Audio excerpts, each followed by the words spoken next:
জয় রাধে, জয় নিতাই চৈতন্য। আশা করি ভগবানের কৃপায় আপনারা সবাই খুব ভালো আছেন এবং আনন্দিত আছেন। আমরা প্রতিনিয়ত প্রচেষ্টা করি শ্রীমদ্ ভগবদ্গীতা সকাল অর্থাৎ প্রাত্যহিক প্রভাতে এবং সান্ধ্যকালীন ভগবানের কথামৃত আলোচনা করার। তার সঙ্গে সঙ্গে প্রত্যেকটি বার ব্রত এবং উপবাস অবশ্যই আপনাদেরকে শাস্ত্র সিদ্ধান্ত মতে প্রদান করি এবং অবশ্যই ক্ষমা চাইছি বিশেষ কিছুদিন আমরা শ্রীমদ্ ভগবদ্গীতার কথা রেকর্ড করতে না পারার কারণে বিশেষ কাজের জন্যে আমরা কিন্তু সেগুলি প্রদান করতে পারিনি। অবশ্যই আমরা প্রচেষ্টা করব যত তাড়াতাড়ি সম্ভব আবার আমরা এই শিডিউলে ফিরে আসতে। তো আজকে এই ভিডিওর মধ্যে আলোচনা করতে চলেছে কি না, বৈশাখ মাসের শুক্লপক্ষের একাদশী, মোহিনী একাদশী।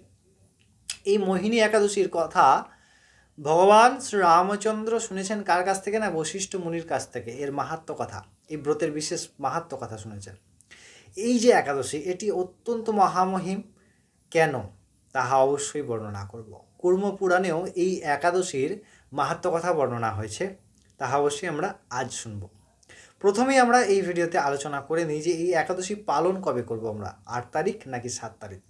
অবশ্যই ভারত, বাংলাদেশ তথা পৃথিবীর বেশিরভাগ দেশেই কিন্তু আমরা 8 তারিখ অর্থাৎ 8ই মে 2025 বৃহস্পতিবার বৈশাখ মাসের শুক্লপক্ষের একাদশী অর্থাৎ মোহিনী একাদশী 2025 কিন্তু পালিত হবে। অবশ্যই তার পরের দিন এই একাদশীর পালন করা হবে। তার সময় বিস্তারিত আমি অবশ্যই আপনাদেরকে প্রদান করব। তবে তার আগে তার সঙ্গে সঙ্গে আমি আরেকটু আপনাদেরকে বলে রাখি যে এই একাদশী পালনের প্রধান যে বিশেষ করে অর্থাৎ একাদশীর দিন, তার আগের দিন অর্থাৎ দশমীর দিন এবং তার পরের দিন অর্থাৎ দ্বাদশীর দিন, অর্থাৎ দশমী, একাদশী এবং দ্বাদশী, এই 3 দিন অবশ্যই আপনারা নিরামিষ খাবার গ্রহণ করব, ভগবানকে নিবেদন করে সেই খাদ্য গ্রহণ করব। এছাড়াও মিথ্যা কথা, জুয়া ইত্যাদি নেশা জাতীয় দ্রব্য গ্রহণ, মিথ্যা কথা বর্জন, জুয়া খেলা ইত্যাদি ইত্যাদি যত সমস্ত পাপবৃত্তি কাজ অর্থাৎ পাপমূলক কাজ, অস্বাস্থ্যকর কাজ, তাহা কিন্তু বর্জনীয়। যদিও বা এইগুলি সব সময়ের জন্যই বর্জনীয়, তবে বিশেষ করে ভোজনের বিষয়ে মানে সারাদিনে একবার ভোজন শাস্ত্র সিদ্ধান্ত মতে। তবে আমরা তো এই প্রকার করতে পারি না, এর জন্য ভগবান গুরুরূপে এসে আমাদেরকে যেমনভাবে আদেশ করছেন আমরা সেইভাবে পালন করতে পারলে তাহা যথেষ্ট বলে মানা হয়। চলুন এই 8ই মে একাদশী অর্থাৎ মোহিনী একাদশী এর পরের দিনের আমরা পালনের সময়টি জেনে নিই। 8ই মে 2025 বৃহস্পতিবার বৈশাখ মাসের শুক্লপক্ষের একাদশী মোহিনী একাদশী এবং পরের দিন অর্থাৎ 9ই মে এই একাদশীর পালন পশ্চিমবঙ্গে পালন হবে সকাল 4:59 থেকে শুরু করে 9:19 পর্যন্ত এবং বাংলাদেশে এই পালন কিন্তু থাকছে সকাল 5:25 থেকে শুরু করে সকাল 9:36 পর্যন্ত। এই প্রকারে আমরা কিন্তু এই যে মোহিনী একাদশীর পরবর্তী দিন অর্থাৎ 9ই মে অর্থাৎ শুক্রবার আমরা কিন্তু ব্রত পালন করব। এবার আমরা মাহাত্ম্য কথার মধ্যে প্রবেশ করব। চলুন মাহাত্ম্য কথা সম্পর্কে অগ্রসর হওয়া যাক। এই যে মোহিনী একাদশী, এই মোহিনী একাদশী 2025 আমরা শুনলাম যে 8ই মে বৃহস্পতিবার এবং 9ই মে শুক্রবার এই একাদশীর পালন করা হবে। এবার আমরা মাহাত্ম্য কথার মধ্যে প্রবেশ করি। কুর্মপুরাণে এই মাহাত্ম্যের কথাও বর্ণনা করা হয়েছে। ভগবান শ্রীকৃষ্ণকে একদা যুধিষ্ঠির মহারাজ প্রশ্ন করলেন যে হে কৃষ্ণ, আমায় এই যে বৈশাখ মাসের যে শুক্লপক্ষী একাদশী, এই একাদশীর নাম এবং এই একাদশীর যে মাহাত্ম্য তাহা আপনি কৃপা করে আমায় বলুন। ভগবান শ্রীকৃষ্ণ অত্যন্ত প্রসন্ন হয়ে যুধিষ্ঠির মহারাজের প্রতি ভগবান উপদেশামৃত করছেন। কি করছেন না, বলছেন যে কুর্মপুরাণে এই একাদশীর কথা অর্থাৎ বৈশাখ মাসের শুক্লপক্ষীয় একাদশীর মাহাত্ম্য কথা বর্ণনা করা হয়েছে। তবে এই যে প্রশ্ন আপনি আমায় করলেন, এই প্রশ্ন আপনি প্রথম আমায় করছেন না, এর আগে ভগবান শ্রী রামচন্দ্র কিন্তু বশিষ্ঠের কাছ থেকে এই মাহাত্ম্য কথা শ্রবণ করেছিল। ভগবান রামচন্দ্র যখন সীতা বিরহে কাতর, তখন বশিষ্ঠ মুনির কাছে হঠাৎ একদা প্রশ্ন করেছিলেন যে হে বশিষ্ঠ মুনি, আপনি কৃপা করে আমায় এমন এক ব্রতের কথা বলুন যে ব্রতের দ্বারা পরম কল্যাণ হয়। ভগবান শ্রীরামচন্দ্র কোনোদিন মোহগ্রস্ত হন নাই, তিনি কেবল লীলা করে আমাদের জীবের অস্তিত্ব বুঝিয়েছেন, ভগবত অস্তিত্ব বুঝিয়েছেন এবং সেই করুণাময়ের করুণা কিভাবে পাওয়া যাবে সেই অস্তিত্ব কিন্তু ভগবান আমাদেরকে বুঝিয়েছেন। তাই ভগবান রামচন্দ্র কিন্তু কোনোদিনই বা ভগবান কৃষ্ণচন্দ্র কিন্তু কোনোদিনই কারো জন্যে কোনোভাবেই মোহগ্রস্ত হন না, তিনি সাক্ষাৎ সমস্ত রূপে সমস্ত জায়গায় আছেন। এবং বশিষ্ঠ মুনি বলছেন যে হে রাম, আপনার নাম স্মরণ করা মাত্র ত্রিভুবন পাবন হয়, আপনার নাম শ্রবণ করা মাত্র সমস্ত পাপ দূরীভূত হয়। আবার আপনি আপনার সেই বিশেষ ব্রতের কথা শুনতে যখন চাইছেন, অবশ্যই আমি আপনাকে সেই বিশেষ ব্রতের মাহাত্ম্য কথা বর্ণনা করব। তাই বশিষ্ঠ মুনি ভগবান শ্রী রামচন্দ্রকে এই বিশেষ মাহাত্ম্য কথা বর্ণনা করছেন। চলুন আমরা ভগবান বশিষ্ঠের মুখ থেকে শ্রী বশিষ্ঠের মুখ থেকে ভগবান শ্রী রামচন্দ্রের প্রতি যে কথামৃত বলা হয়েছিল সেই কথামৃত আমরা আস্বাদন করি। ঋষি বশিষ্ঠ ভগবান শ্রী রামচন্দ্রের প্রতি এই মোহিনী একাদশীর ব্রত কথা বলতে গিয়ে সেই মাহাত্ম্য কথা সম্পর্কে শুরু করছেন। কি বলছেন না, এক পবিত্র ভদ্রাবতী অর্থাৎ সরস্বতী নদীর তীরে ভদ্রাবতী নামক এক সুশোভনাকি নগরী ছিল।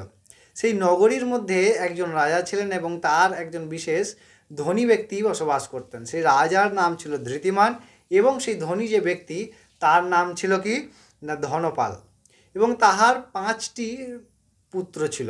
তাহার মধ্যে এক বিশেষ পুত্রের নাম কি না, তা হলো ধৃষ্টবুদ্ধি। যদিও বা সেই রাজা এবং ধনবান যে ব্যক্তি তারা কিন্তু ছিলেন অত্যন্ত বিষ্ণুভক্তি পরায়ণ, এবং সেই ধনপাল কি করতেন না তার সমস্ত পুত্রদেরকেও কিন্তু ভগবত ভক্তির পথে অগ্রসর করার প্রচেষ্টা করছেন।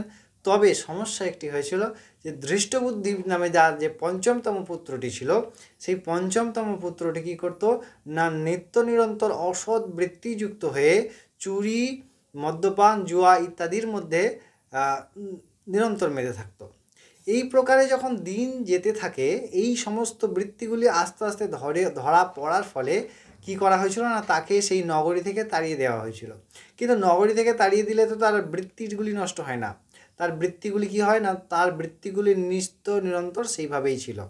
এবং তাকে কি করা হলো না, তাকে এক সময় সেই প্রকার কাজকর্ম করার জন্য ধরা হলো, ধরে দেখা হলো তিনি রাজার পুত্র, তাই সেই কারণে আবার ছাড়া হলো। তবে পরে একবার তাকে কিন্তু কারাদণ্ড প্রদান করা হলো।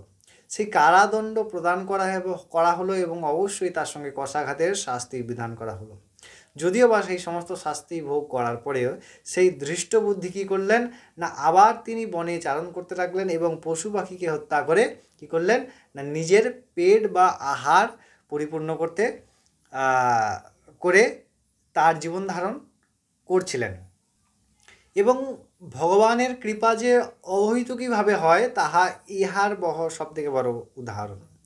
যখন তিনি সেই কারাদণ্ড এবং কষাঘাতের সাজা পাওয়ার পরে তিনি যখন মুক্ত হয়ে বিভিন্ন বনের মধ্যে ঘুরে বেড়াচ্ছেন অত্যন্ত মদ্যপ অবস্থায়, তিনি নিজের প্রতি নিজে অতৃষ্ট হয়েছেন। সেই সময় ভগবত করুণার ফলে কৌণ্ডিল্য নামক ঋষির সঙ্গে অর্থাৎ তাহার আশ্রমে গিয়ে কিন্তু তিনি সাক্ষাৎ প্রকট হলেন বা দেখা দিলেন, এবং ঘুরে ঘুরে সেই আশ্রমে গিয়ে তিনি পৌঁছালেন। এবং সেখানে ঋষিবরকে যখন দেখলেন, ভগবানের ভক্তদেরকে যখন দর্শন হয়, দর্শনে কি হয় না তাহার যে মলিনতা, হৃদয় মলিনতা সাথে সাথে অনেক নষ্ট হয়। সাধু দর্শন মাত্রই, এই কারণে সাধুদেরকে বলা হয় তীর্থরাজ অর্থাৎ তীর্থ যত সমস্ত আছে, কিন্তু সাধুগণ কি করেন না সেই তীর্থদেরকেও পবিত্র করেন সাধুগণ। তাই সেই কৌণ্ডিল্য ঋষির কাছে তিনি যখন পৌঁছালেন, তার প্রতি অত্যন্ত দয়ালু ভাব আসলো, তার প্রতি শ্রদ্ধা আসলো, এবং তিনি কৃতাঞ্জলি পুটে তাহার কাছে ক্ষমা প্রার্থনা করলেন যে আমি এই প্রকার কর্মে করে চলেছি এবং এর জন্য এই প্রকার শাস্তি ভোগ করেছি। বর্তমানে আমি আমার কর্ম নিয়ে অত্যন্ত নিজের প্রতি নিজে ঘৃণিত। তাই আপনি কৃপা করে আমায় একটি কাজ করুন না, আপনি কৃপা করে আমায় এই যে এই জীবন থেকে মুক্তির আমাকে পথ বলুন। আমি অনেক পাপ করেছি, আমি এখনও পাপ করে চলেছি। তখন ভগবানের জন বা সাধুগণ কী করেন না একটুতেই সন্তুষ্ট হন। তিনি ভগবানের থেকেও আরও করুণাদ্র হয় তাহার ভক্তের হৃদয়।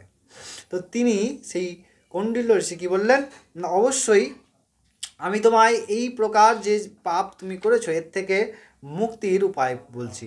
কি না তুমি এই যে বৈশাখ মাস চলছে বর্তমানে, এই বৈশাখ মাসে যে শুক্লপক্ষের যে একাদশী অর্থাৎ মোহিনী একাদশী, এই একাদশীর ব্রত পালন করো এবং এর ফলে তুমি নিশ্চিতভাবে ভগবত ধাম প্রাপ্তি করবে এবং অবশ্যই সমস্ত প্রকার পাপ থেকে মুক্ত হবে। এবং এই যে একাদশীর মাহাত্ম্য কথা আমরা শুনলাম, ভগবান শ্রী রামচন্দ্র এবং বশিষ্ঠ ঋষির মুখ থেকে ভগবান শ্রী রামচন্দ্রের দ্বারা, এবং বর্তমানে বলছেন ভগবান শ্রীকৃষ্ণ যুধিষ্ঠির মহারাজকে। তো এই যে কথামৃত আমরা শুনলাম, এই কথা কি না, এই কথা শোনা মাত্রই আমাদের সর্বপ্রকার পাপ নষ্ট হয়। অবশ্যই এই একাদশী আপনারা সবাই পালন করুন, এবং সেই কথা অনুযায়ী ধৃষ্ট বুদ্ধি কী করলেন, সেই একাদশী পালন করলেন, এবং সেই একাদশী পালন করার ফলে কিন্তু তার জীবন পরম পবিত্র হল, এবং পরে তিনি বৈকুণ্ঠ ধামে প্রবেশ করলেন, গমন করেছিলেন। ভগবান শ্রী রামচন্দ্রকে বৈশিষ্ট্যমুনি বললেন, হে রামচন্দ্র, সেই ধৃষ্ট বুদ্ধি এই ব্রত পালন করার পরে তিনি অন্তিমে কী করলেন না, ভগবান শ্রী বৈকুণ্ঠ ধামে গেলেন। কাকে বলছেন না, সাক্ষাৎ বৈকুণ্ঠপতিকেই বলছেন, তাহার ব্রতের মাহাত্ম্য কথা। তো ভগবান এমন করেই লীলা করে আমাদের কাছে তার মাহাত্ম্য প্রকাশিত করেন। এই যে একাদশী অবশ্যই আপনি নিজে পালন করুন, আপনার পরিবারের সবাইকে পালন করতে সাহায্য করুন, অবশ্যই আপনার আত্মীয় বন্ধুবান্ধব সবার মধ্যে এই ভিডিওটি শেয়ার করার প্রচেষ্টা করবেন। অবশ্যই সঙ্গে জুড়ে থাকুন, সাবস্ক্রাইব করে অনেক ভালো থাকবেন, আনন্দিত থাকবেন। জয় রাধে, জয় নিতাই চৈতন্য।